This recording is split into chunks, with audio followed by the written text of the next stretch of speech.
Hola, ¿qué tal? ¿Cómo estás? Me da mucho gusto saludarte. Esta es la opinión, reto para Andrés Manuel López Obrador. La necesidad de pensar que otro México es posible es un pensamiento de millones de mexicanas y mexicanos. En cada estado, municipio y comunidad, la gente habla del actual escenario adverso que padece la nación.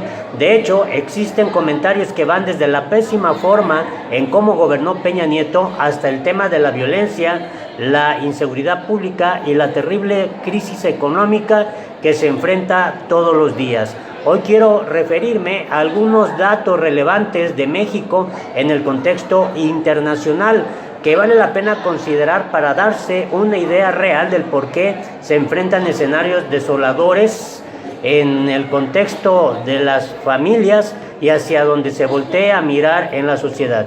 México es la 14ª economía del mundo, pero viven 55,3 millones de mexicanos en situación de pobreza y 23 millones en condiciones de pobreza alimentaria, es decir, sin posibilidades reales de accesar a la canasta básica. En contraste, 4 personas concentran el 9% de la riqueza nacional.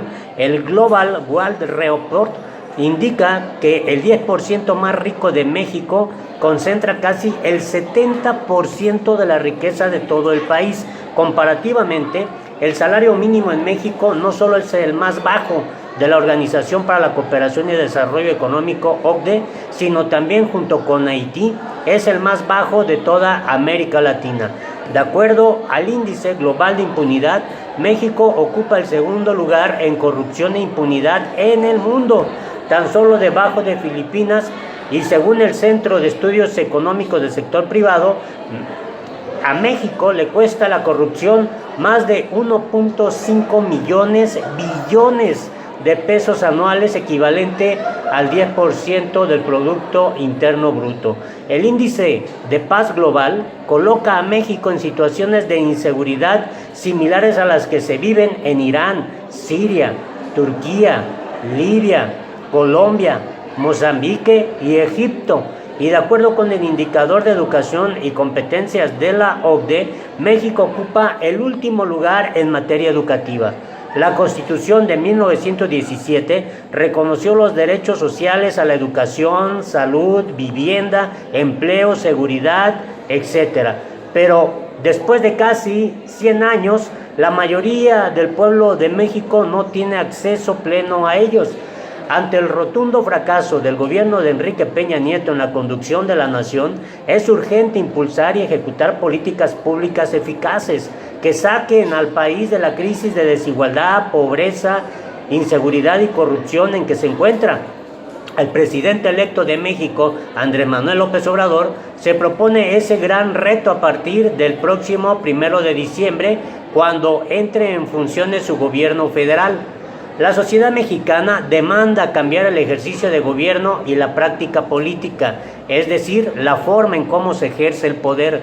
López Obrador tiene sobre sí la gran tarea de diferenciarse de las estructuras tradicionales de poder y del pensamiento estancado en el pasado, que son sinónimos de atraso, corrupción e inestabilidad. Resulta impostergable el propósito de impulsar y concretar la igualdad, la libertad, la justicia, la democracia, la transparencia y los derechos humanos, asignaturas que han dejado pendientes los pasados gobiernos federales del PRI y del PAN. La apuesta es que Andrés Manuel López Obrador y su Morena hagan las cosas diferentes, o al menos eso creen los millones de mexicanos que lo eligieron por considerar que representa la esperanza de México. Y a partir del 1 de diciembre próximo, tal esperanza comenzará a hacerse realidad o simplemente quedará en una muy lamentable utopía. Por lo mientras, hay diputados federales, diputados locales, senadores y presidentes municipales que resultaron electos por Morena, que ya decepcionaron a miles de sus seguidores. Esperemos que a partir del 1 de diciembre no comience a ocurrir lo mismo.